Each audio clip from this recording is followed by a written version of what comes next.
নয়াপাড়ার মানুষ অহংকারী জান্নাতে যাবে না। মনে রাখবা, হুজুর দিয়ে হুজুর যাচাই করবা না। স্বর্ণ দিয়ে স্বর্ণ যাচাই হয় না, তুমি জানো না? তুমি জানো না কাঁটা দিয়ে কাঁটা তোলা একটা কথা মাত্র, কখনো কাঁটা দিয়ে কাঁটা ওঠে না, এটা একটা কথা মাত্র। হুজুর দিয়ে হুজুর যাচাই চলবে না। হুজুরকে ঘষা দিতে হবে কোরআনের সাথে, হাদিসের সাথে, তারপরে কোরআনের হাদিস বলে দেবে হুজুর কতটুকু ঠিক। বুঝে আসছে না? আসেনি? খবরদার, আজকের পর থেকে এক হুজুরে কি বলেছে আরেক হুজুরের কথা অনুযায়ী চায়ের দোকানে ঝগড়া চলবে না। তুমি পছন্দ করো তাই বলে সে সব জানতা শমশের, তা তো নয়। তোমার খারাপ লাগছে কথাগুলো শুনতে তাই বলে আমি ভুল বলছি, তাও নয়। তোমার হুজুর কথা বললে 1 লক্ষ মানুষ শুনে তাই তিনি সঠিক, তা নয়। আমরা কথা বললে কথা বলতে দেওয়া হয় না, 5 জন 10 জন মানুষ শুনে সবাই উঠে চলে যায় তাই বলে আমরা ভুল বলছি কথা, তাও নয়। বুঝতে পেরেছো না পারোনি? আল্লাহ আমাদেরকে বুঝে তৌফিক দান করুন, না বলো আমিন। শোনো মানুষ, আখিরাতের বাস্তবতা, দুনিয়া তুচ্ছ। আল্লাহ বলছেন যখন ইসরাফিল আলাইহিস সালাম সিংহায় ফুৎকার দেবে, মানুষ পলায়ন করবে তার স্ত্রী এবং তার সন্তান থেকে। যে সন্তানের চিন্তায় সালাত আদায় করে না, ডিউটি মিস হয়ে যাবে।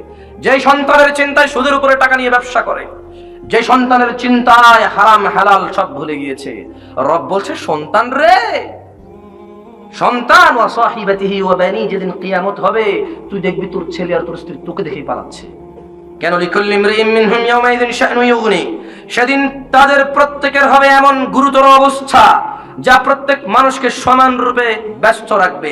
ওয়া উজুহু ইয়াওমাইযিন মুসফিরা, যেদিন মানুষ থেকে তার বাবা মা পলায়ন করবে, মানুষ থেকে তার ভাই পলায়ন করবে তার স্ত্রী সন্তান। যেদিন মানুষ নিজ নিজ দায়িত্বে নিজেই নিজেকে ব্যস্ত দেখতে পাবে, রব বলছে সেদিনও কিছু চেহারা উজ্জ্বল হবে। দাহিকাতুন মুস্তাবশিরা, সাহস প্রফুল্ল হবে। ওয়া উজুহু ইয়াওমাইযিন আলাইহা গাবারা, আর অনেক চেহারা সেদিন হবে ধূলি ধূসর, মলিন, চিন্তিত হবে। তারহাকুহা কাতারা, সেগুলোকে আচ্ছন্ন করবে কালিমা।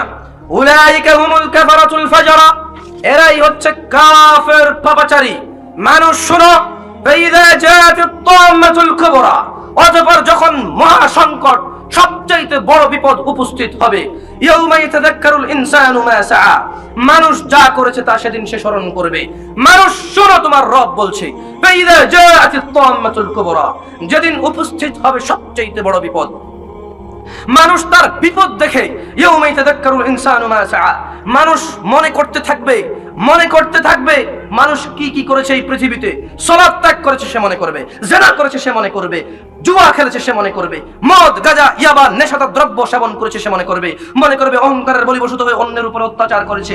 মনে রাখবে দাম্ভিকতা প্রভাবশালী হওয়ার কারণে নিরীহ মানুষের উপর অত্যাচার করেছে। মনে রাখবে রবের অমান্য হয়েছে, অবাধ্য হয়েছে। মনে রাখবে অবলা নারী ঘরে নিয়ে এসে তার উপরে জুলুম করেছে, ঘরে স্ত্রী রেখে বাইরের মহিলাদের জন্য টাকা পয়সা খরচ করেছে। মনে রাখবে অবিবাহিত ছেলে বেকার ছিল, সে কাজকর্ম করে স্বাবলম্বী হয়ে বিবাহের চিন্তা না করে প্রেম করে জীবনটা নষ্ট করেছে। মানুষ সেদিন মনে করবে, যেদিন মহাবিপদ উপস্থিত হবে, মুরব্বী মনে করবে তার সম্পদ ছিল, বিয়ে না করে বিধবার ঘরে ঢুকেছিল, বিধবার সাথে অবৈধ সম্পর্কে লিপ্ত হয়েছিল, তার 3 ছেলে মেয়ের ভয়ে সে বিবাহ করেনি, সম্পদে নতুন ভাগ বসবে, ছেলে সন্তান তার বাবাকে বিয়ে করায়নি, অন্য কোনো মহিলার সাথে তার বাবা জানাই সম্পর্কে লিপ্ত হয়েছে। মনে করবে এলাকার মুরব্বী যারা বিচার করে, নিজের ভাগিনা বলে ওর বিচারটা ঠিক করে দেয়নি, ওর পক্ষে বিচার করেছে, ওর বিপক্ষে যাওয়ার কথা ছিল। যেদিন মহাসংকট, মহাবিপদ, সবচেয়ে বড় বিপদ যখন মানুষের সামনে চলে আসবে, ইয়াউমা ইয়াতাযাক্কারুল ইনসান, মানুষ সেদিন স্মরণ করবে মা সাআ, যা সে করেছে স্মরণ করবে মানুষ। ওবুররিজাতিল জাহিমু লিমান ইয়ারা, আর সেদিন প্রকাশ করা হবে জাহান্নাম, আর আল্লাহ তাআলা জাহান্নামকে সবার সামনে করে দেবে। যারা এতে প্রবেশ করবে, যারা জাহান্নামকে পরোয়া করে না, যারা জান্নাতকে ভালোবাসে না, যারা জাহান্নামকে ভয় করে না, মহাবিপদ যেদিন আসবে, যেদিন মানুষ তার কৃতকর্ম স্মরণ করবে, আল্লাহ বলছে ওবুররিজাতিল জাহিম, সেদিন উন্মুক্ত করে দেওয়া হবে, প্রকাশ করে দেওয়া হবে, সামনাসামনি করে দেওয়া হবে লিমান ইয়ারা, যারা দর্শক, যারা দেখবে যে এটাই জাহান্নাম, যার কথা রাসূল সাল্লাল্লাহু আলাইহি সাল্লাম বলেছে, যার কথা আল্লাহ তাআলা বলেছে। ফাম্মা মান তাগা, সুতরাং যে সীমা লঙ্ঘন করে, সুতরাং যে অন্যায় করে, অপরাধ করে, সুতরাং যে গুনাহ করে, ওয়া আসারাল হায়াতাদ দুনিয়া ওয়াবুররিজাতিল জাহিমু লিমান ইয়ারা, ফাম্মা মান তাগা, সুতরাং যে সীমা লঙ্ঘন করে, ওয়া আসারাল হায়াতাদ দুনিয়া, এবং দুনিয়ার জীবনকে অগ্রাধিকার দেয়। আল্লাহ বলছে অতঃপর যে সীমা লঙ্ঘন করে, যে অন্যায় করে, ওয়া আখিরাল হায়াতুদ দুনিয়া, দুনিয়ার জীবনটাকে প্রাধান্য দেয়, দুনিয়ার জীবনে বেঁচে থাকাটাকেই একটা কিছু মনে করে। আল্লাহ বলছে ফাইনাল জাহিমা হিয়াল মাওয়া, জাহান্নামই হবে তার থাকার জায়গা। যে দুনিয়ার জীবনকে সবকিছু মনে করে, যে মনে করে দুনিয়ার জীবন ছাড়া কোনো জীবন নেই, যেই মনে করে এখানেই তো সব যা পার কর, যে মনে করে এটাই তো ভোগের জায়গা, এটাই তো শান্তির জায়গা, রব বলছে ফাইনাল জাহিমা হিয়াল মাওয়া, তার জন্য তার থাকার জায়গা হবে জাহান্নাম।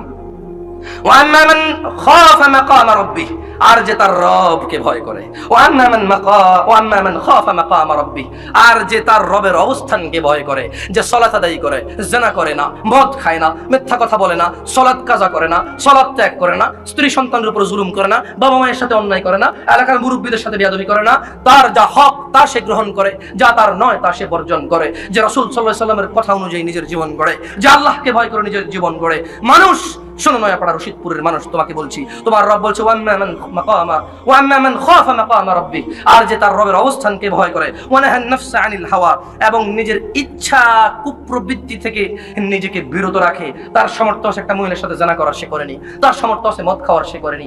এখানে মারামারি লেগেছে, তার সামর্থ্য আছে একে থাপড়ে কানের লাল সবকিছু তাকে একবার মাইরি মুড়ি এখান থেকে বের করে দেওয়ার, কিন্তু সেটা অন্যায় ভাবে করেনি। যে নিজেকে বিরত রেখেছে অন্যায় থেকে, যে নিজের রবের অবস্থানকে ভয় করেছে, ফাইনাল জান্নাতা হিয়াল মাওয়া, যে নিজের রবকে ভয় করে, যে নিজেকে খারাপ কুপ্রবৃত্তি থেকে নিজেকে বিরত রাখে, আল্লাহ বলছে তার থাকার জায়গা হবে কোথায়? জান্নাত। রশিদপুর নয়াপাড়ার মানুষ, তুমি সিদ্ধান্ত নাও। রশিদপুরের মানুষ, পর্দার আড়ালের মা আর প্যান্ডেলের দিনই ভাইয়া, সিদ্ধান্ত তোমার। কি সেদিন পর্যন্ত অপেক্ষা করবে ভালো হওয়ার জন্য? যেদিন মহাবিপদ উপস্থিত হবে, ভাই, স্ত্রী, সন্তান, বাবা মা সবাই পলায়ন করবে একে অপরের থেকে, তুমি কি সেই দিন ভালো হবে? তুমি কি সেই দিন ভালো হবে? রশিদপুরের মানুষ, আল্লাহকে ভয় করো তোমরা। দেখুন, আপনারা গ্রামের মানুষ, আপনাদের থেকে 100, 150, 200 কিলোমিটার দূরে চলে গেলে কিছু শহরের মানুষ আছে, আবার আপনাদের থেকে কিছু ওই দিকে আরো 50, 60 কিলোমিটার চলে গেলে আরো গ্রাম্য কিছু মানুষ আছে, নাই?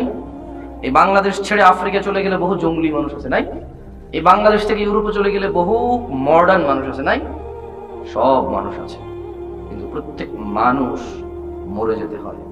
মহিলা অথবা পুরুষ, সুস্থ অথবা অসুস্থ, ধনী অথবা দরিদ্র, নিঃস্ব অথবা ক্ষমতাবান, অহংকারী অথবা নম্র, এই পৃথিবীতে কেউ বেঁচে থাকতে পারে না। পৃথিবীতে কেউ বেঁচে থাকেনি। মানুষ তো মরে যায়, আমরা উম্মত, আমরা মরে যাই, আমাদের নবীও চলে গেছে সাল্লাল্লাহু। বুঝে আসছে না? আসেনি? পুরো পৃথিবীর সম্পদ দিয়ে মানুষ তার জীবনে যা পাবে, মানুষ যতদিন পৃথিবীতে থাকবে 1 সেকেন্ডও তার বয়স বৃদ্ধি বাড়াইতে পারবে না, বরঞ্চ তার অর্জিত সম্পদ হালাল অথবা হারাম, বরঞ্চ তার অর্জিত সম্পদ নিজের উপার্জিত অথবা পৈতৃক ভাবে পাওয়া, এটা দিয়ে সে চিকিৎসার চেষ্টা করতে পারে, যা তার শারীরিক ভাবে, যা তার দেখা যায় প্রকাশ্যে তাকে একটু হয়তো সুস্থ থাকার চেষ্টা করতে পারে, জীবন বাড়াইতে পারে না। এই জন্য দেখেন না, আইসিইউতে গিয়ে মানুষ মারা যায়, একদিনের বিল আসে 1 লাখ টাকা, 2 লাখ টাকা। সিঙ্গাপুরে চলে গেলে 5 লাখ, 10 লাখ। আমেরিকায় আরো সিচুয়েশন আরো ডিফিকাল্ট, আরো কঠিন পরিস্থিতি হয়ে গেলে একদিনের বিল আসে 40 লাখ। মানুষ আইসিইউতে মারা যায় কেন? ওর জন্য প্রতিদিন নিঃশ্বাস নেওয়ার জন্য খরচ দেওয়া হচ্ছে 40 লাখ, 50 লাখ, 1 কোটি টাকা। ও কেন মারা যায় ওখানে? শুধু নিঃশ্বাস নেয়, এর বিল দিতে হয় কোটি কোটি টাকা, লক্ষ লক্ষ টাকা, হাজার হাজার টাকা, তবু মারা যায় মানুষ। তার মানে মানুষের জীবনের এমন কোন পরিস্থিতি নাই যে পরিস্থিতিতে সে, একটা পরিস্থিতি আছে যেখানে সে চলে গেলে মরবে না, এরকম কোন পরিস্থিতি। আমার কথা কি স্পষ্ট বোঝা যায়? শুনুন, রশিদপুর নয়াপাড়ার মানুষ, আল্লাহ তাআলা যা ভালোবাসে সে কাজে বাধা দিবেন না। আমি বলছি না আপনারা দিয়েছেন, আমি বলছি অহংকার মুক্ত হয়ে চোখটা বন্ধ করে ভাবুন, আজকে আপনার কর্তৃত্ব থাক অথবা না থাক, কর্তৃত্বওয়ালা আর যাদের উপর কর্তৃত্ব উভয় মরে যেতে হবে, চলে যেতে হবে রবের দরবারে, চলে যেতে হবে পৃথিবীর প্রতিপালক, মানুষের স্রষ্টা, মানুষের দ্রষ্টা, মানুষের কর্ম নিয়ন্ত্রক, মানুষের জন্য অনন্ত জীবনের সুখ অথবা দুঃখের কান্ডারির কাছে চলে যেতে হবে। যিনি ভাই আপনি আপনার জন্য chairman, member, pilot, engineer, doctor, ধনী অথবা সম্ভ্রান্ত, আল্লাহর জন্য আপনি আল্লাহর বান্দা। আল্লাহ আপনাকে বলছে কাইফা তাকফুরুনা বিল্লাহ, মানুষ কিভাবে তোমরা আল্লাহর সাথে কুফরি করো, কিভাবে তোমরা অকৃতজ্ঞ হও সেই প্রতিপালকের, যিনি মমতাময়ী মা দিয়েছে, যিনি বটবৃক্ষ বাবা দিয়েছে, যিনি বিবেক বুদ্ধি দিয়েছে। একজন রব রয়েছে, একজন তোমাদের তত্ত্বাবধানকারী রয়েছে, তোমাদের উপরে একজনের আদেশ রয়েছে এবং কিছু নিষেধ রয়েছে। কাইফা তাকফুরুন, কিভাবে তোমরা কুফরি করো আল্লাহর সাথে। ওয়া কুনতুম আমওয়াতা, মানুষ তোমরা ছিলে মৃত, সুম্মা আহইয়াকুম, অতঃপর তোমাদেরকে আল্লাহ তাআলা জীবিত করেছেন। সুম্মা ইউমীতুকুম, অতঃপর তোমাদেরকে আল্লাহ আবার মৃত্যুবরণ করাবেন, তোমাদেরকে আল্লাহ আবার মৃত্যু দিবেন। সুম্মা ইউহয়ীকুম, তারপরে তিনি তোমাদেরকে কবরের থেকে আবার পুনরুত্থান করবেন। সুম্মা ইলাইহি তুরজাউন, অতঃপর তোমরা সবাই তো আল্লাহর কাছে ফিরে যাবে। কি সন্দেহ আছে? কোথায় যাব আমরা? যারা যারা সন্দেহ রাখে, যা খুশি করো, মানুষ হিসাবে আমরা ভুলের ঊর্ধ্বে নই, তবে আমরা ভুলকে ভুল বলি। আমরা নিজের ভুলকে অন্য যুক্তি দিয়ে, তর্ক দিয়ে, অন্য মানুষের দোষ দেখিয়ে নিজের ভুলকে আমরা সঠিক বলি না। আমরা মানুষ, ভুলের ঊর্ধ্বে নেই। শোনো মানুষ, রশিদপুর নয়াপাড়ার মানুষ তোমাদেরকে বলি, দুনিয়া তুচ্ছ সামান্য ভোগ, দুনিয়া তুচ্ছ সামান্য ভোগ বিলাসের জায়গা। তুমি দেখোনি তোমার বাপের 50 বিঘা জমি ছিল, মরেছিল নিজের বিছানায়, তুমি দেখো। তোমার স্ত্রীর নাকি পায়খানার গন্ধ লাগতো, তোমার স্ত্রীর গন্ধ সহ্য হতো না। না, যদি সহ্য হতো তাহলে তোমার স্ত্রীর সেবা করতো। কিন্তু তোমার স্ত্রীর একটা সমস্যা, ও বড় ঘরের মেয়ে, গন্ধ না ওর একদম ভালো লাগে না। তাই তোমার বাবা পায়খানা পেশাব করে, পায়খানা পেশাবের উপরে শুয়েছিল। যে যিনি তোমার বাবা 50 বিঘার মালিক ছিল, আর তোমরা 3 ভাই ছিলে, একজনের 20 বিঘা করে পাওনি। 50 বিঘা জমির মালিক পায়খানার উপরে শুয়ে মরে থাকে, তোমার 20 বিঘা, তোমার কি হবে চিন্তা করো। ওর 50 বিঘা জমি, ওর একাকিত্ব মৃত্যু সে ঠেকাইতে পারেনি। তুমি তো ওই বাপের সন্তান, যার বাপ থেকে 20 বিঘা পেয়েছো, এত অহংকার করো কেন? আমি বলছি না কাজ করা লাগবে না, আমি বলছি না আমি কাজ করি না, আমি বলছি না ভোগ করা লাগবে না, আমি বলছি না আমি ভোগ করি না, আমি বলছি না সুখে থাকা লাগবে না, আমি বলছি না আমি সুখে থাকি না, আমি বলছি না টাকা পয়সা উপার্জন করা লাগবে না, আমি বলছি না আমি টাকা পয়সা উপার্জন করি না। দুনিয়া তুচ্ছ, আমি এই অর্থে বলেছি। আল্লাহ তাআলা বলেছেন, লা তুলহিকুম আমওয়ালুকুম ওয়ালা আওলাদুকুম আন যিকরিল্লাহ। শোনো রশিদপুরের মানুষ, নয়াপাড়ার মানুষ, তোমার রব তোমাকে বলেছে উপার্জন করো, করো। কুলু মিন তাইয়্যিবাত, খাও খাও, যা খুশি খাও, তবে হালাল থেকে খাও। তুমি মনে করো শুকরের মাংস হালাল, সুদ হারাম। তুমি মনে করো শুকরের মাংস হারাম, সুদ হালাল। রব বলেছে কুলু মিন তাইয়্যিবাত, খাও পবিত্র থেকে, পান করো পবিত্র থেকে। তুমি মনে করো মদ পান করা হারাম, কিন্তু 2 নম্বরই টাকা, দুর্নীতির টাকা, অবৈধ জুলুম, মিথ্যা, মানে মানুষকে অন্যায় অবৈধভাবে উপার্জন করা টাকা দিয়ে হজ করে জমজমের পানি খেলে হালাল। তুমি মনে করো যে জমজমের পানি তো জমজমের পানি, পৃথিবীর সবচেয়ে পবিত্র পানি, এটা আবার হারাম কেন হবে? আরে হারাম এই জন্য তোমার উপার্জন হারাম হয়ে যাবে। বুঝেছো? দুনিয়া তুচ্ছ। তোমার রব বলছে, ওয়ামা উতিতুম মিন শাইইন ফামাতাউল হায়াতিদ দুনিয়া ওয়া জিনাতুহা ওমা ইনদাল্লাহি খায়রুন ওয়া আবকা আফালা তাআকিলুন। আল্লাহ বলেছে দুনিয়া এটা তো তুচ্ছ, ক্ষণস্থায়ী। এই যে তোমরা এত কিছু দেখো, এগুলো তো জাস্ট দুনিয়ার সৌন্দর্যের জন্য দিয়েছি। চাঁদ, সূর্য, তারা, ধন সম্পদ, মহিলা পুরুষ, ধনী গরিব, এগুলো তো সৌন্দর্য দুনিয়ার। এগুলো অস্থায়ী, সব মিটে যাবে, সব শেষ হয়ে যাবে, সব শেষ হয়ে যাবে, ক্ষণস্থায়ী। তো তাহলে স্থায়ী কি? আল্লাহ বলছেন ওয়ামা ইনদাল্লাহি খায়রুন ওয়া আবকা, আর যা আল্লাহর কাছে আছে তা উত্তম ও স্থায়ী, নষ্ট হওয়ার মতো নয়। আফালা তাআকিলুন। মানুষ, তোমার রব, তোমার আল্লাহ তোমাকে প্রশ্ন করছে, আফালা তাআকিলুন। বলছে মানুষ, তোমরা কি তবুও অনুভব করবে না, হৃদয় দিয়ে একটু বুঝবে না যে দুনিয়াটা তুচ্ছ, এটা অস্থায়ী, আল্লাহর কাছে উত্তম এবং স্থায়ী? তবু কি তোমরা বুঝবে না? রব বলছে তোমার সময় কথা বলো। রবের কথা তো খালি আমার মতো দাড়ি টুপি পাঞ্জাবি ওলারাই বলবে, তোমার সময় কোথায় বলো। তোমাকে মনে হয় রব প্রশ্ন করবে না, সব প্রশ্ন মনে হয় আমাকেই করবে। এই যে বলো, তুমি খেলে আমার পেট ভরে না, আমি খেলে তোমার ভরে না, আমার বেতনের চাকরির বেতনে তোমার চেপে যায় না, আর তোমার আখিরাতের প্রশ্ন আমাকে জিজ্ঞেস করবে আল্লাহ? পাগল, এত পাগল হইতে হয় মানুষ? শোনো রশিদপুর নয়াপাড়ার মানুষ, মহিলা অথবা পুরুষ, আল্লাহ বলছেন ওয়ামাল হায়াতুদ দুনিয়া ইল্লা লাইবুন ওয়া লাহু ওয়ালাদ-দারুল আখিরাতু খায়রুল লিল্লাযিনা ইয়াত্তাকুন আফালা তাআকিলুন। আর দুনিয়ার জীবন তো খেল তামাশা ছাড়া আর কিছুই নয়, এবং যারা তাকওয়া অবলম্বন করে তাদের জন্য আখিরাতের আবাসই হচ্ছে উত্তম। অতএব তোমরা কি অনুধাবন করবে না দুনিয়ার জীবন খেল তামাশা, দুনিয়ার জীবন খেল তামাশা, আর কিছুই নয়। বরং তোমরা আল্লাহকে ভয় করো এবং মনে রাখো আখিরাত, কিয়ামতের সময় বিচারের পরে জান্নাত আখিরাত হচ্ছে মানুষের জন্য উত্তম। অতএব মানুষ, আফালা তাকিলুন, তবু কি তোমরা অন্তর দিয়ে বুঝবে না? মানুষ, তোমার রব বলছে ইলামু আন্নামাল হায়াতুদ দুনিয়া লাইবুন ওয়া লাহুম ওয়া জিনাতুন ওয়া তাফাখুরুন বাইনাহুম ওয়া তাফাখুরুন বাইনাকুম ওয়া তাকাসুরুন ফিল আমওয়াল ওয়াল আওলাদ। শোনো, তোমরা জেনে রাখো, নিশ্চয়ই দুনিয়ার জীবন খেল তামাশা, ক্রিয়া, কৌতুক, জাঁকজমক, পারস্পরিক গর্ব, অহংকার, ধন সম্পদ ও সন্তান সন্ততিতে প্রাচুর্য লাভের প্রতিযোগিতা ছাড়া এই দুনিয়ার কিছুই না। শোনো মানুষ, ইলামু, জেনে রাখো, আন্নামাল হায়াতুদ দুনিয়া লাইব, নিশ্চয়ই দুনিয়ার জীবন হচ্ছে খেল তামাশা, ওয়া লাহু, ক্রীড়া এবং কৌতুক, ওয়া জিনাতুন ওয়া তাফাখুরুন বাইনাকুম ওয়া তাকাসুরুন ফিল আমওয়াল।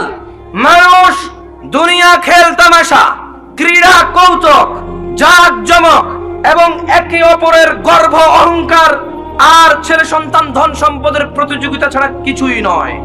মানুষ শোনো, দুনিয়া তোমাদের জন্য পরীক্ষা, আর এই পৃথিবীর সকল কিছুকে আল্লাহ তাআলা আমাদের জন্য করেছেন শোভনীয়। এতে আমাদের জন্য কিছু বিষয় করেছেন বৈধ, কিছু বিষয় সম্পর্কে তিনি নিষেধ করেছেন, যেন তোমরা পরীক্ষায় উত্তীর্ণদের অন্তর্ভুক্ত হয়ে পুরস্কৃত হতে পারো। আল্লাহ তাআলা বলেছেন, ইন্না জাআলনা মা আলাল আরদি যিনাতাল লাহা লিনাবলুয়াহুম আইয়ুহুম আহসানু আমালা। নিশ্চয়ই জমিনের উপর যা কিছু আছে, আমি আমার কথাগুলো শুধু এখানে প্যান্ডেলের লোককে বলছি না, শুধু পুরুষকে বলছি না, শুধু কোন মানুষকে, যে কোনো একটা গোষ্ঠীকে বলছি না, আল্লাহ তাআলা সকলকে বলেছে।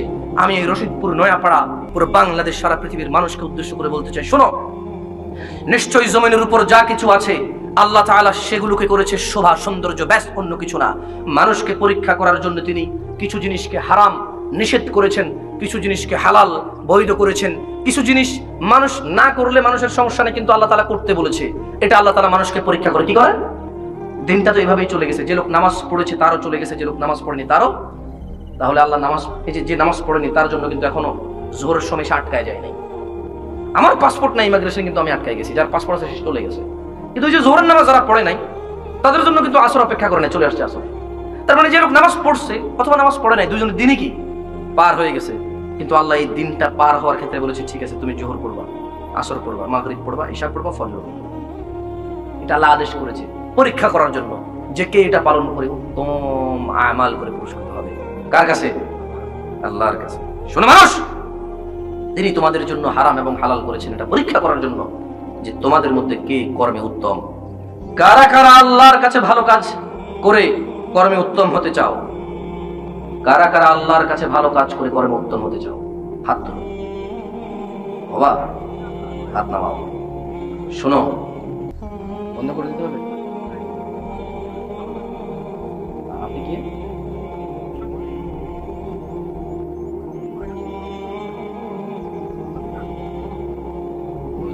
করতে হবে আমাদের?